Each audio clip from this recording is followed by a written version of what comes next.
Harry Potter est passé d'un livre à une franchise, puis à une usine cinématographique à succès.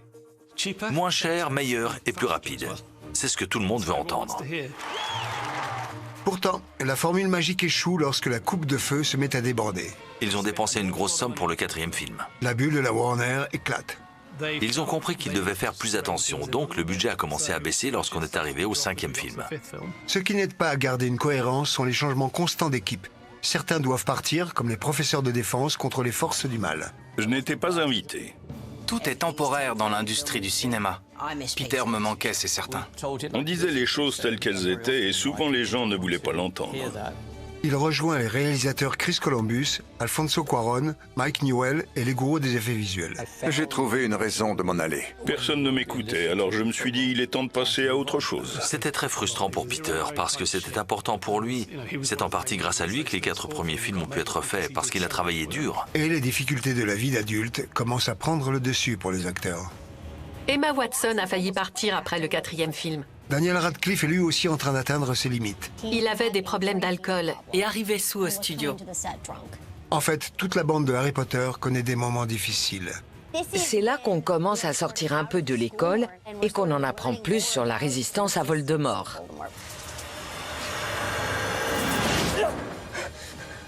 Tout change et les choses prennent une tournure beaucoup plus sombre.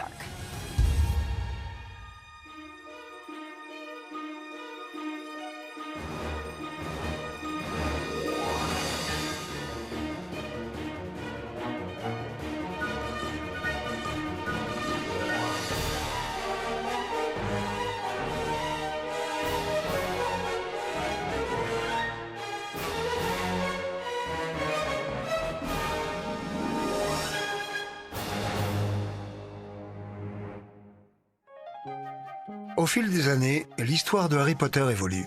Les thèmes abordés dans les livres sont plus matures, tout comme les lecteurs. Et pour le 5e Harry Potter, l'Ordre du Phénix, J.K. Rowling s'aventure sur un terrain inconnu. C'était moins fantastique, selon moi, et plus politique. Et avec une nouvelle vision de Harry Potter arrive un nouveau scénariste. Ce film a été écrit par Michael Goldenberg. Il a écrit les scénarios de Peter Pan et de Contact, donc le monde d'Harry Potter était fait pour lui. C'était le livre le moins prenant. Mais aussi le plus long jusque-là. Et le plus complexe, ce n'est pas le plus simple à lire. C'était difficile, même pour l'auteur. Elle n'était pas sûre de ce qui allait se passer dans le 5e livre. C'est sûrement le livre avec les thèmes les plus complexes et matures. Au niveau du scénario, c'était difficile, vraiment très difficile. Ce n'était pas assez fluide. On a dû le modifier à plusieurs reprises. Nous avons eu du mal à obtenir un script assez intéressant. En partie parce que les livres sont de plus en plus longs, tout comme la durée d'attention des lecteurs plus âgés. Cependant, Il y a des choses qui fonctionnent sur une page, mais pas sur un écran et vice-versa. leur adaptation est de plus en plus difficile et plus coûteuse.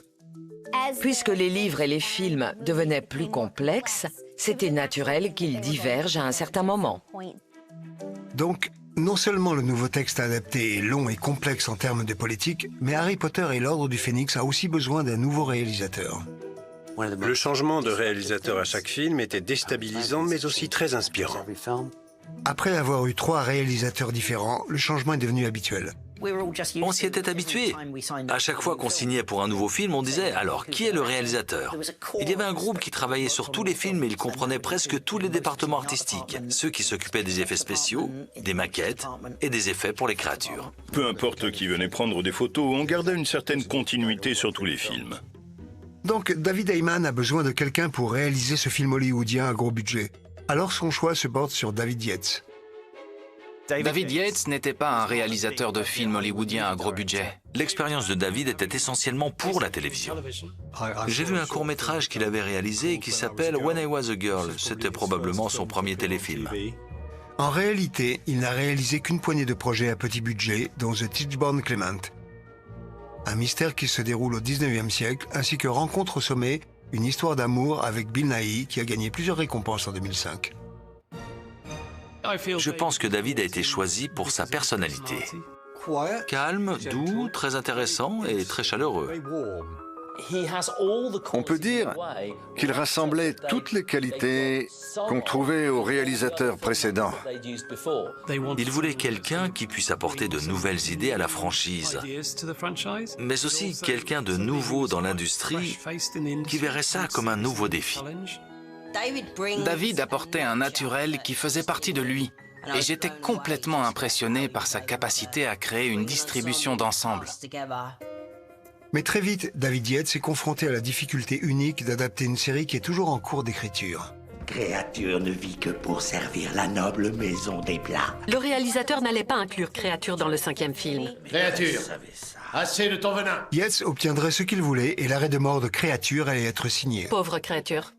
Mais à cause d'un problème qu'aucune autre franchise n'a eu, Puisque les livres étaient encore en cours d'écriture, les producteurs ne pouvaient pas savoir quel personnage on reverrait ou non dans les prochains films. les livres doivent être adaptés en restant aussi fidèles que possible à l'arc narratif qui est encore en construction. Puisque le 7e livre n'était pas encore paru, J.K. Rowling a dit « Vous allez avoir beaucoup de mal avec le 7e film si vous tuez Créature. Créature obtient donc un sursis grâce à son rôle dans le 7e livre.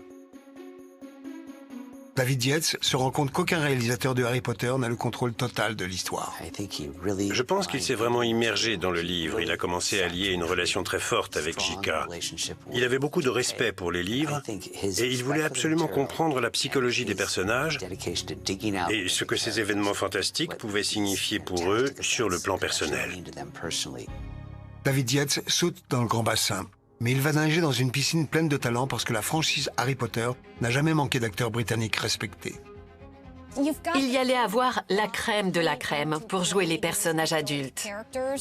Et qui d'autre qu'une des meilleures pour rejoindre le casting? Helena Bonham Carter. Helena Bonham Carter pour jouer Bellatrix Lestrange, l'essence du mal en personne. Il semble que l'Ordre du Phénix déborde de malveillance pure, mais le personnage le plus terrifiant du film est probablement d'une malveillance plus discrète. Imelda Stanton me terrifiait en Dolores Ombrage. Et la caractéristique la plus effrayante d'Ombrage Son bureau avec les chats et quand elle fait...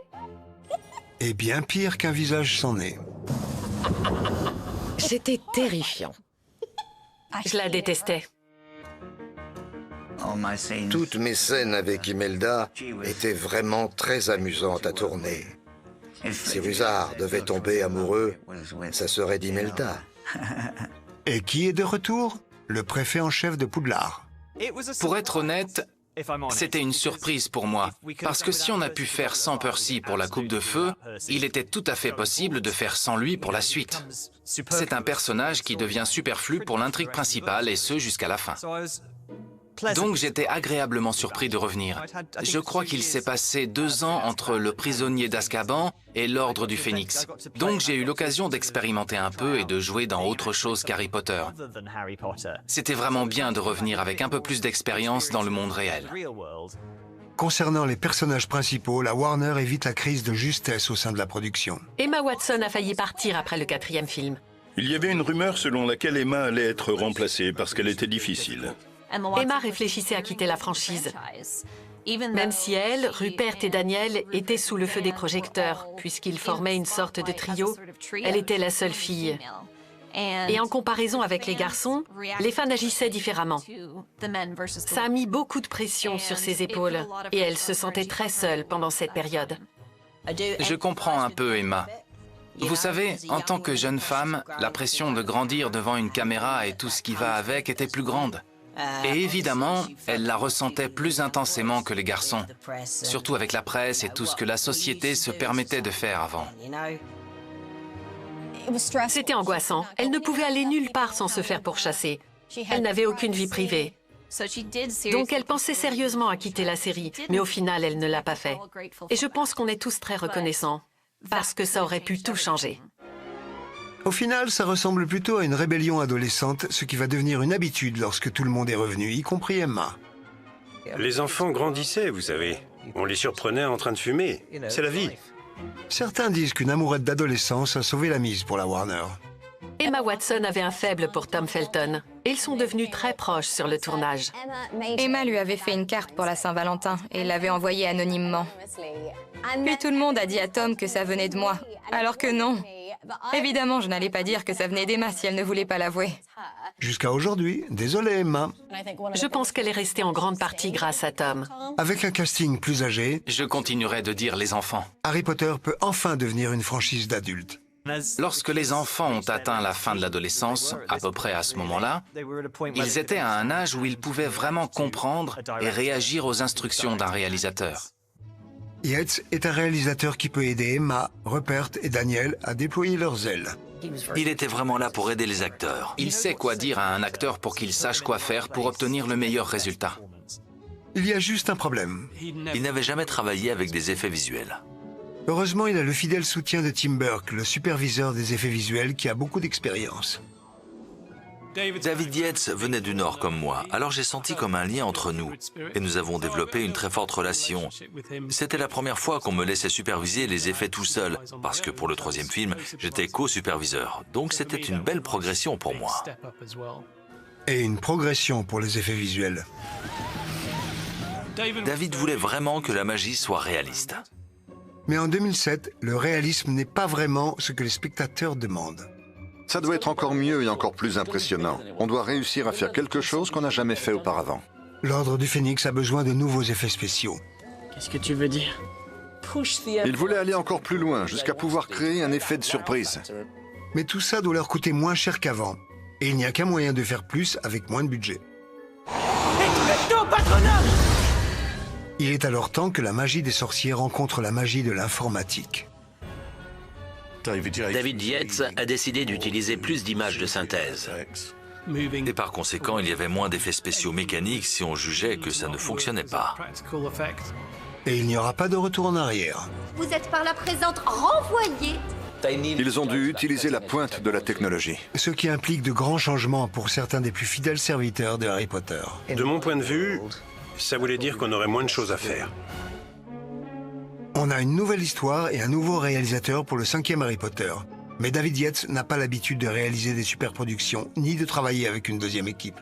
David n'avait jamais travaillé avec une deuxième équipe. Il fallait qu'il ait confiance en celui qui la dirigerait, quelqu'un qui travaillerait dur et qui comprendrait vraiment sa manière de faire. Et désormais, sans l'expérience du vétéran Peter MacDonald. Peter aurait fait un travail fantastique. Je n'étais pas invité. L'approche unique du réalisateur est une difficulté pour la production. C'était difficile parce que David Yates avait le contrôle sur tout. Tout ce qu'on faisait devait être filmé pour être visionné et validé par lui. C'était un peu frustrant. David Yates est très clair sur sa manière de travailler. Enfin, si vous arrivez à entendre ce qu'il dit. Ce que beaucoup de gens disent à propos de David, c'est qu'il parle très doucement. Quand il explique quelque chose, vous devez l'écouter très attentivement et même lui redemander quelquefois. Il travaille très calmement. Il a dit quoi? Les acteurs et l'équipe de tournage sont attentifs à ce qu'il dit, mais lui aussi est à l'écoute. Sa manière de procéder était très collaborative. Il commençait toujours par demander « Comment est-ce que tu t'y prendrais ?» C'est une approche qu'on peut parfaitement résumer en un mot de plus en plus utilisé. Numérique. Numérique. Numérique. Purement numérique. Tous les effets ne sont pas numériques, mais à cheval donné, ou plutôt à son bras donné, on ne regarde pas les dents. Qu'est-ce que c'est?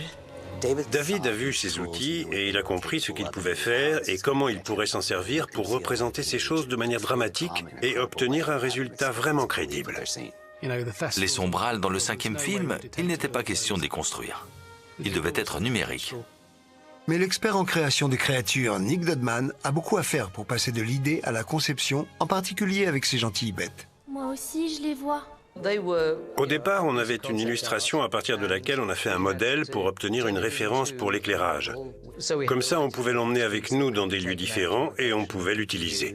Pour un pionnier des effets mécaniques comme Nick, la question posée « Est-ce que ce sera numérique ou fait par nous ?» obtient une réponse différente de d'habitude. Numérique, numérique, ils seront entièrement numériques. C'était devenu la règle. Si vous vouliez qu'il y ait du mouvement, alors ça sera numérique. Dans la guerre entre le mécanique et le numérique avait le dessus. Il y a un gagnant incontesté. L'image de synthèse est une arme, une manière de dire « je peux construire cette partie du décor, mettre un fond bleu par là et tout paraîtra 3 fois plus grand grâce aux effets visuels ». Et ça fonctionne plutôt bien pour le ministère de la Magie. De tous les décors, celui du ministère de la Magie est sans aucun doute mon préféré. Il est à couper le souffle. Le décor du ministère de la Magie était le plus grand et le plus impressionnant qu'on ait construit. Il occupait une énorme place à Leavesden. Il y avait du monde vraiment partout. Je me souviens qu'il y avait beaucoup de figurants dans cette scène. Sur un tournage, il y a toujours un menuisier remplaçant, directeur artistique remplaçant, etc. Et ils étaient tous habillés en personnages du film pour pouvoir circuler librement sur le plateau et travailler tout en se fondant dans le décor. Aussi magique que paraisse le ministère de la Magie, le chef décorateur Stuart Craig s'inspire d'une chose bien plus terre-à-terre. Stuart s'est inspiré du travail de Leslie Green, l'architecte des stations de métro de Londres. Et si ça ne représente pas une grande différence pour les effets numériques, de faire un bond sur le dos d'un sombral, une autre scène a fait un bond si grand qu'il s'agit d'une première pour la franchise. Département des mystères. Le meilleur chef décorateur du monde, Stuart Craig, a décidé de créer cet espace extraordinaire avec des étagères à l'infini sur lesquelles étaient posés des milliers d'objets fumants et tourbillonnants. Et chacun contenait une prophétie. Mais il n'y a aucune surprise quant à la manière dont ces sphères prophétiques apparaissent à l'écran. On a vite compris qu'on ne pourrait rien fabriquer d'utilisable. Ce qui a donné le tout premier décor entièrement numérique dans l'histoire de Harry Potter. Tout a été fait par ordinateur, mais c'est comme ça qu'on a pu avoir le contrôle sur l'animation utilisée pour toute la fin, lorsque les étagères sont détruites et qu'elles s'effondrent. C'était bien plus que des boules de cristal qui tombent au sol. C'était ce qu'on pouvait faire de mieux. La pointe de la technologie. On avait repoussé les limites. D'autres limites sont repoussées pendant l'apogée exaltant du film, l'affrontement final entre Dumbledore et Voldemort. Il y a ce combat incroyable à la fin. Même avec de nouveaux outils numériques, la série Harry Potter est restée proche de la vision de départ de David Heyman. Depuis le début, Heyman disait « Ce n'est pas Star Wars. On ne veut pas seulement des rayons laser. Pour que ce monde soit crédible, il faut l'ancrer dans la réalité. » Pourtant, le réalisateur David Yates va encore plus loin avec cette approche. David voulait apporter une nouvelle vision de la magie qui consiste à utiliser de réels objets, et en l'occurrence des éléments du décor. Alors on a créé toute une séquence où Voldemort fait exploser les vitres et se sert des éclats de verre comme d'une vague de poignards. C'était bien plus connecté à la réalité que simplement mettre des flashs lumineux de partout. Il n'y a pas que des whoosh, bang, des dragons et du feu générés par ordinateur. Pour la musique de cette scène et de toutes les autres, David se tourne vers du old school et fait appel à un collaborateur digne de confiance. J'ai travaillé sur tous ces films, mais jamais sur un long métrage de cette envergure. David a dit « Est-ce que ça te dirait de nous rejoindre ?» Et je n'ai pas hésité. Mais cela inquiète la Warner qui n'a jamais entendu parler de ce maestro. J'ai vraiment dû convaincre la Warner que j'étais à la hauteur. La musique de John Williams résonne encore après les 3 premiers films.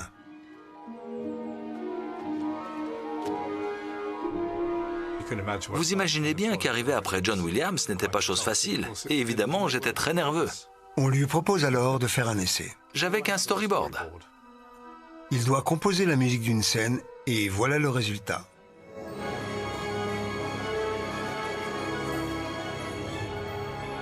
On l'a enregistré et on l'a envoyé à la Warner. Et c'était fait. Mais pour que le film soit une réussite, il faut encore régler quelques détails. Harry Potter et l'Ordre du Phénix est prêt à recevoir la touche finale. David Yates souhaite seulement que la musique soit aussi bonne que le film. J'étais assez nerveux lors des premiers enregistrements d'Abbey Road. Les producteurs savent qu'un novice dans l'univers d'Harry Potter est chargé de composer la musique. David Heyman se rend donc à Londres pour donner son accord. Ça devait être le 2e jour d'enregistrement. Heureusement, il a déjà une raison de sourire. David Heyman venait de se marier. À ce moment-là, quand il est entré dans le studio, il a dit « Salut Nicolas, voici Joe. » C'est Joanne, alias J.K. Rowling. Et pensant alors qu'il s'agit de sa nouvelle épouse... Je me suis précipité vers elle. Je l'ai prise dans mes bras et je l'ai embrassée. J'ai dit « Félicitations pour ton mariage avec David. » Elle a dit « Je ne suis pas mariée à David, je suis mariée à quelqu'un d'autre. » Tout comme David, qui est satisfait de la musique de Nicolas. L'Ordre du Phénix est officiellement prêt pour les salles. Quand le film est sorti, Harry Potter and the Order of the Phoenix. J'étais probablement sous l'effet d'étranges drogues hallucinogènes magiques. Harry Potter et l'Ordre du Phénix est sorti le 11 juillet 2007. Ce qu'a fait David avec ce film est incroyable. On a fait un des meilleurs. Mais tous les effets numériques ont-ils fait perdre au film la magie d'Harry Potter? Ce n'est pas mon préféré. Je dirais qu'il lui manque une certaine fantaisie. On aurait dit du kitchen sink drama. Tout est devenu trop réaliste. Et j'ai l'impression que ça a un peu perdu de sa magie. S'il a perdu de sa magie, ça n'a pas l'air de déranger les fans. L'Ordre du Phénix monte au box-office et amasse près de 940 millions de dollars dans le monde. Dans un sens, David Yates est devenu le réalisateur le plus important de l'histoire de la série.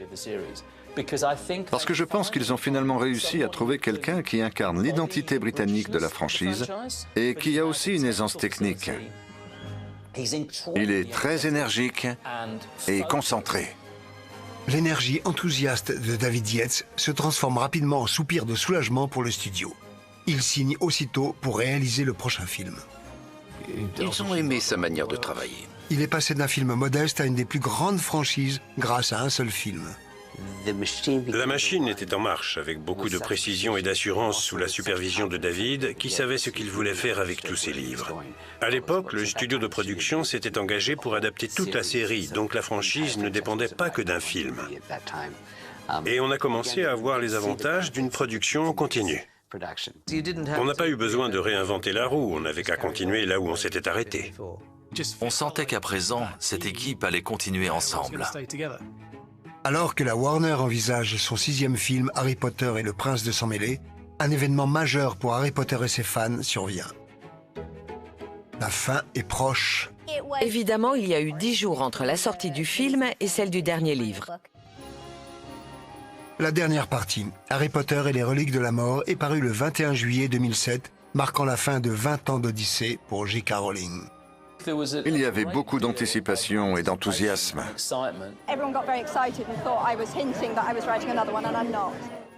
Il y a aussi eu beaucoup de tristesse. On se disait, oh, elle ne va plus écrire du tout. Plus du tout, du tout. C'était un peu étrange de savoir qu'il restait encore plusieurs films à sortir, mais qu'il n'y aurait plus rien d'autre en termes de livres. Ouvrir le tout dernier tome de Harry Potter, tourner chaque page sans vouloir que ça se termine, mais en même temps, vouloir désespérément connaître la fin. Je devais lire ce livre aussi vite que possible. Je me suis assis et je l'ai lu en une fois. Ça m'a pris environ 14 heures. Je ne me suis pas arrêté. Je me souviens du moment où je l'ai lu. C'est là qu'on se dit, oh mon Dieu, c'est donc de ça qu'il s'agit. Et c'est ce qui va arriver à cette personne, et à cette personne, et à cette personne. Mais la fin de l'histoire est loin d'être la fin de l'aventure pour David Heyman et la Warner. Même si ça nous rendait triste de penser que c'était la fin d'une époque, et c'était le cas, ce n'était pas la fin de cet héritage. En effet, les films sont loin d'être terminés. Harry Potter et l'Ordre du Phénix est à peine sorti des projecteurs que l'équipe de production entame déjà le 6e film, Le Prince de Sang Mêlé. Amusant. On a fait une pause de 4 ou 5 mois et c'était reparti. Pour les chevronnés de l'équipe, Harry Potter est passé d'un repas modeste... Quand on a travaillé sur le premier film, il n'y avait aucune certitude qu'on adapterait le 2e livre. ...à un long buffet lucratif. Quand on est arrivé au film 4 et 5, on se disait vraiment que c'était plutôt cool. Après le succès de l'Ordre du Phénix au box-office, personne ne veut que le prochain film de la série soit une déception. On attend d'eux que la production soit encore meilleure qu'avant. Le scénariste des premiers Harry Potter, Steve Kloves, est de retour. Avec Tim Burke, toujours en charge des effets visuels, et David Yates à la réalisation, tout est en place. Ça a permis d'améliorer notre efficacité et de réduire les coûts. C'est presque comme un film sur la crise d'adolescence, vous savez, dans le sens où nous atteignons un certain point, et maintenant nous devons surmonter cela avant de finalement pouvoir accéder au grand final. Finalement, après plusieurs films, il semble que l'usine de Harry Potter tourne à plein régime. Cependant, il y a un petit problème, dirons-nous? Daniel a rejoint la pièce de théâtre Écus. Il a le droit d'essayer des choses un peu différentes. Soudain, le jeune homme qui joue Harry Potter se retrouve sur les planches du West End. C'est une pièce de théâtre. Et prouve qu'il n'est plus un petit garçon. Il y a de la nudité. Je me suis dit, bon, s'il veut le faire, il le fera. Daniel Radcliffe montre qu'il a autre chose à offrir qu'Harry Potter. C'est un acteur très courageux, et je lui tire mon chapeau. Après avoir retiré plus que son chapeau dans Écus, il est clair que Daniel et les autres acteurs veulent repousser leurs limites. Mais ça signifie aussi pousser la production. Ils devaient se dépêcher avant qu'ils ne deviennent trop vieux et qu'ils ne ressemblent plus à des adolescents. Le temps est compté pour Harry Potter. Harry Potter est en train de grandir et on ne peut rien y faire. Il était en pleine croissance, qu'il ne l'a pas été fut un temps. La célébrité et l'argent sont des pièges, et pas seulement pour les adultes. Daniel Radcliffe a la célébrité et l'argent, mais aussi... Il avait des problèmes d'alcool et il arrivait sous au studio. Il était très ouvert sur ça et sur l'état dans lequel il était à cette époque. Ses parents avaient connaissance des dangers d'une carrière d'acteur pour un enfant. C'est amusant, mais c'est une vie très difficile à mener. Peu d'enfants en ressortent indemnes. Pendant que Daniel combat ses problèmes de potions pour les grands, Emma Watson essaie d'élargir ses horizons de manière plus conventionnelle. Elle voulait aller à l'école et recevoir une éducation. Elle préparait son brevet ou son bac, quelque chose comme ça. Il voulait lui accorder le plus de temps possible pour ses révisions. Et au vu du planning, s'il pouvait faire appel à une doublure pour certaines scènes, alors il le faisait pour laisser du temps libre à Emma. Et pour Emma, ça a fait toute la différence. Warner Brothers have been so supportive of me continuing with school. Travaillez dur et vous serez récompensé. Tandis que le trio principal commence à sortir de son nid douillet, un autre acteur déploie enfin ses ailes avec une performance attendue depuis des années. Rira bien qui rira le dernier. Le Malfoy, joué par Tom Felton, connaît enfin ses moments décisifs. J'ai aimé l'évolution de Tom Felton en tant qu'acteur dans Le Prince de Sang Mêlé. C'est le premier film dans lequel on passe vraiment du temps avec Drago Malfoy. On voit qu'il change, qu'il se fait maltraiter et qu'il a peur. Faut que je vous tue. Ou il me tuera. Il est terrorisé et on voit enfin son côté humain dans ce film. Je trouve que Tom Felton a fait un travail remarquable. C'est très facile de jouer le petit garçon fourbe aux airs supérieurs. Un rouquin et une robe de seconde main. Tu es forcément un Weasley. Mais lorsqu'il s'agit de choses plus profondes qui remontent à la surface, c'est plus délicat. Alors que le 6e film raconte la lutte de Voldemort contre le monde des sorciers et plonge les personnages dans un univers plus complexe, l'équipe de tournage va plus loin avec son activité favorite. Avoir été dans l'équipe l'année dernière ne vous assure pas un poste cette année, c'est clair? À chaque fois qu'on faisait une scène de Quidditch, c'était encore meilleur dans le film suivant. Les effets numériques ne sont pas les seules améliorations. Grâce au nouveau matériel, les balais peuvent maintenant faire des choses qu'un jeune Harry Potter aurait rêvé de pouvoir faire. Donc Greg a dit, ils veulent qu'on fasse plusieurs collisions. Mais toutes de façon différente et même entre nous. Donc on va avoir 2 semaines pour y réfléchir et s'entraîner. Est-ce que ça t'intéresse? Évidemment. En tant que département chargé des cascades, on essayait toujours d'incorporer de nouveaux éléments en lien avec l'intrigue. Mais l'histoire demande plus d'action. Alors, on en demande plus aux cascadeurs qui, eux, prennent plus de risques. On ne sait pas vraiment ce que ça va donner, donc on essaye des techniques différentes. C'est ce qu'on appelle souvent un matrix tree. On les fait tourner par le haut et sur les côtés, ce qui les faisait tomber. On avait aussi une balançoire russe qui servait à les envoyer dans les airs. Qu'est-ce qu'une balançoire russe? Eh bien, c'est un engin avec des bras en fer qu'on trouve habituellement dans les cirques. C'était gigantesque et plutôt dangereux. Ça peut faire réussir une cascade, mais c'est un peu la roulette russe. La balançoire russe, c'était mon engin préféré. On était sur cette balançoire et on arrivait presque tout en haut, près du plafond en acier. On a décidé de s'élancer dans les airs en même temps et de se rentrer dedans. On avait la balançoire russe 2.1, donc on était l'un en face de l'autre. Quand une personne sautait de la balançoire latérale, celui qui sautait juste après pouvait lui rentrer dedans. Je faisais ça avec Tony, puis on atterrissait sur des gros matelas. Si à l'origine ce n'était qu'un sport pour enfants, le Quidditch est devenu un sport professionnel, même chez les Moldus. Si les Moldus se mettent au Quidditch, alors il est temps pour les sorciers de passer au niveau supérieur. Il fallait que ce soit intense, rapide et qu'on vise encore plus haut. C'était de la folie. Mais même les cascades les plus folles n'ont pas produit les effets visuels nécessaires pour les scènes de Quidditch. Ce que je voulais absolument réussir dans le 6e film, c'était rendre la séquence beaucoup plus fluide et excitante pour les spectateurs. Comme beaucoup de décors mythiques, l'inspiration pour cette bataille survoltée vient d'en haut. Grâce aux cabrioles aériennes de Tom Cruise dans le film Top Gun. En suivant l'avion dans les airs et en les observant tous pivoter et se retourner, on a décidé qu'on voulait incorporer ça au mouvement qu'on ferait sur un ballet pendant un match de Quidditch, quand ils font des tonneaux et qu'ils s'inclinent pour prendre les virages. Tout comme les briseurs de barrage a inspiré Star Wars, qui est ensuite devenu un modèle pour Top Gun, Harry Potter prouve un principe de longue date concernant les scènes d'action. Si vous filmez quelque chose comme vous le feriez dans la vraie vie, alors ça devient plus crédible. Si vous filmiez réellement un match de Quidditch, vous voudriez être dans les airs avec les joueurs. J'ai donc essayé d'introduire quelques plans de cinéma qui ont rendu le film plus crédible. Mais rendre le Potterverse crédible est de moins en moins l'affaire du monde réel et des équipes qui s'en chargent. Ils ont employé tellement de personnes pour faire ça, et tout d'un coup, ils ont été mis à la porte parce qu'ils peuvent désormais le faire dans un bureau en ajustant quelques paramètres. Je pense que ça fait perdre de l'authenticité à la réalisation d'un film. Ça signifie que cette production est sur le point de perdre bien plus que son authenticité. Il y a des artisans talentueux au chômage. Alors que la production du Prince de Sang Mêlé débute, nous faisons la connaissance de nouveaux personnages effrayants. Il y a Fenrir Greyback. C'est un loup-garou. On a réalisé ce super maquillage qui donne l'impression que ses cheveux poussent d'un peu partout sur sa peau. Partout. C'est le retour des prothèses. Et elle prouve bien que de la simple alchimie peut toujours faire son effet. On a créé des prothèses pour la scène où Malfoy est touché par Sectum Sempra. Sectum Sempra! C'est moi qui étais derrière la caméra et qui rattrapais Tom Felton sur un matelas.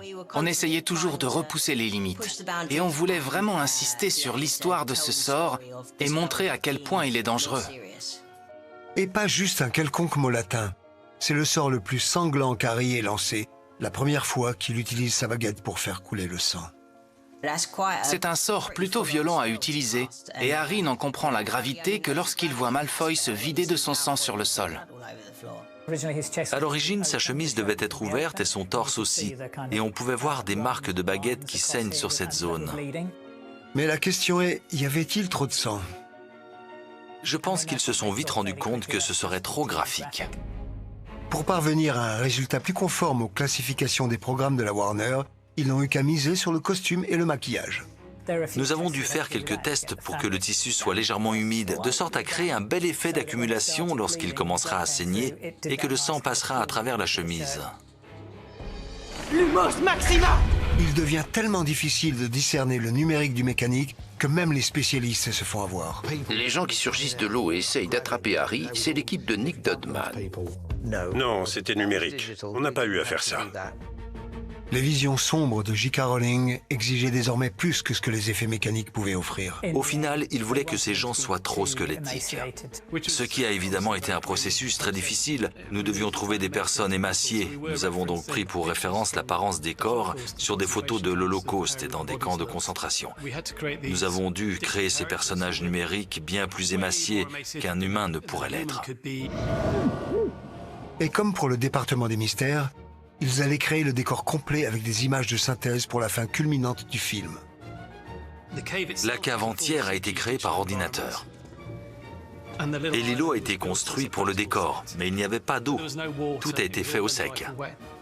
En réalité, pour le prince de Sang Mêlé, l'eau n'a jamais existé. Tu dois t'assurer que je continue à boire cette potion. La production a appris sa leçon après que les scènes sous l'eau de la coupe de feu ont failli inonder le plateau. Ne faites jamais de scène sous l'eau. Cette fois-ci, les seules leçons sont pour Tim Burke, mais il n'en a pas besoin, qu'il s'agisse d'eau, on a ajouté l'eau ou de feu. Et les effets de lumière. Pour le combat de Harry et de Dumbledore contre les Inferi, Tim crée une tempête de feu aussi grande que dans le livre. C'était une grande séquence très complexe. Mais je trouve qu'elle illustre bien notre abandon complet des grands décors physiques entièrement construits, au profit d'environnements immenses, créés avec des images de synthèse. Devant la scène apocalyptique du final de Prince de Sang Mêlé, l'équipe de maquettistes de Gary Tompkins, on a construit une miniature du terrier. chargée de la construction de la maison historique des Weasley, est inspirée et décide de mettre le feu à son plus beau travail. Plutôt que d'utiliser des effets numériques pour ça, on voulait la brûler pour de vrai. Et quand elle brûlera, elle s'effondrera complètement de manière réaliste. Nous n'avions qu'une seule chance pour le faire. Donc Gary et son équipe prennent leurs précautions. Et puis il y a mis le feu entièrement. C'est fou, c'était parti. Toute la maison a brûlé en un clin d'œil. On a pris environ 5 mois à la construire et elle a brûlé en même pas 5 minutes. Lorsque la miniature de Gary prend feu, c'est presque devenu une métaphore du destin que vont subir les décors minutieusement fabriqués. Et après tous ces films, l'épicentre majestueux du monde de la magie va aussi succomber à l'inévitable. On a construit une version à 1/10 de l'échelle, qui, croyez-moi, était immense. Le constructeur José Granel ne le sait pas encore. Elle touchait pratiquement le plafond du studio. Mais cette réalisation pour Harry Potter est le dernier rempart des décors physiques. Évidemment, le modèle était aussi plutôt complexe. Cette complexité allait causer sa perte, car les producteurs commençaient à se rendre compte que le vent avait tourné. On faisait vraiment confiance au numérique et aux résultats qu'on pouvait obtenir, et il était un peu différent de la maquette. Il faut faire un choix déterminant. Nous avons pris la décision commune avec les producteurs de totalement reconstruire un modèle numérique de Poudlard. C'était une décision importante de recréer la miniature en version numérique. Poudlard, le berceau même de la magie de Harry Potter durant tant d'années, a cédé à la magie du numérique. Poudlard. Comment ils osent appeler ça une école? Ils ont fini par scanner la maquette. La miniature de José, un chef-d'œuvre massif, est sur le point de se faire avaler toute crue par le numérique. Cela nous a permis d'avoir une liberté totale sur la conception des plans, ce qui nous a pris près d'1 an à le faire. C'est la relève de la garde qui déclenche le lent fondu au noir pour les productions mécaniques des spécialistes comme José, Nick Dudman et John Richardson. Même s'ils diront sûrement qu'il s'agit d'images de synthèse pour les 2 derniers films, les textures et les détails viennent de la miniature d'origine. Donc selon moi, il s'agit plutôt d'une sorte d'hybride entre les deux. La manière dont les événements sont présentés au public est en train de muter. Elle change au-delà de tout ce que nous pouvons imaginer. Et il est essentiel de ne pas perdre la magie simplement pour vendre quelque chose. Pourtant, c'est ce qui s'est passé. Harry Potter et le prince de Sang-Mêlé a une énorme responsabilité à assumer. Négocier le départ de l'un de ses personnages les plus appréciés de la franchise. Il est temps que... Dumbledore meurt. Il a toujours été prévu que cela se fasse dans le respect. Tu n'es pas un assassin. Comment savez-vous ce que je suis? J'ai fait des choses qui vous feraient frémir. Ça devait être soigné. Expelliarmus! Après tout, c'est la fin d'une longue et douloureuse mission pour Malfoy. Vous ne comprenez rien? Il faut que je le fasse. Ou il me tuera. C'est terriblement triste parce qu'il se retrouve obligé de faire quelque chose qu'il n'a aucune envie de faire. Bien joué, Draco. Je trouve vraiment que Tom Felton a incarné ce rôle à la perfection. Ce sentiment, je dois encore faire semblant, mais au fond, ça me fait énormément de mal. Harry, fais ce que je te dis. Dumbledore nous quitte, c'est la fin pour lui. Nous sommes sur le point de faire nos adieux au personnage le plus apprécié de la série. Enfin, à part Harry, bien sûr. Bienvenue pour une nouvelle année à Poudlard. Dumbledore, une figure paternelle pour tous les fans de Harry Potter, arrive au bout d'un périple initialement entrepris par Richard Harris. Je pense que Michael Gambon a fait du très bon travail dans un rôle très difficile, celui de remplacer Richard Harris. Et de façon magistrale, la plupart des gens vomissent la première fois. En 4 films, Michael Gambon a remodelé Dumbledore à son image. Il ne le prenait pas trop au sérieux. Enfin, le travail, oui, mais pas lui-même. J'ai adoré la façon dont Gambon a joué Dumbledore. Je n'arrive pas à imaginer quelqu'un d'autre. Et je ne sais pas si je pourrais imaginer Richard Harris. Bonsoir, professeur Dumbledore. Capable de transmettre les mêmes choses que Gambon a pu transmettre dans les derniers films. Amusant. Tu permets que j'aille au petit coin? Oui, bien sûr. Harry Potter et le prince de Sang-Mêlé sort en juillet 2009.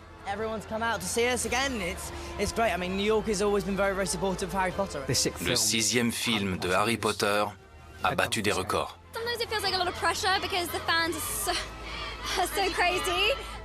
Et ils ont réussi à mettre la barre encore plus haut en termes de qualité de travail, de la narration, du jeu d'acteur, tout.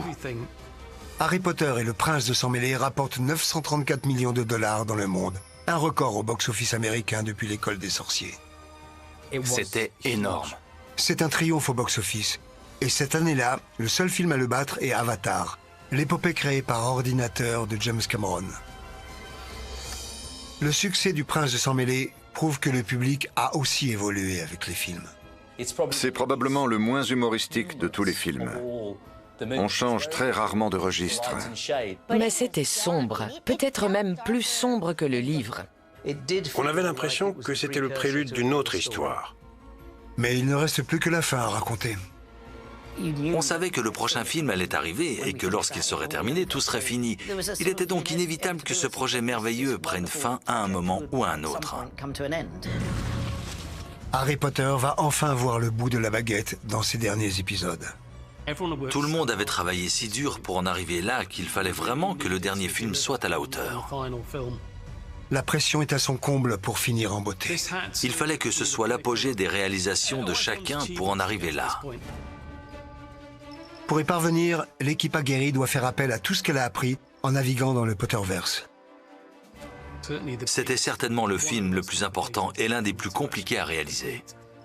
Mais dans le dernier film, la volonté de satisfaire la soif d'action d'un public plus mûr s'accompagne de complications plus permanentes. On repoussait les limites. Et elles ne peuvent pas être plus sérieuses. Je préférerais ne pas penser au pire jour de ma vie. Ils diront toujours qu'il n'y a aucun risque, mais évidemment, c'est faux. Ça a changé toute la dynamique, vous savez. C'était terrible.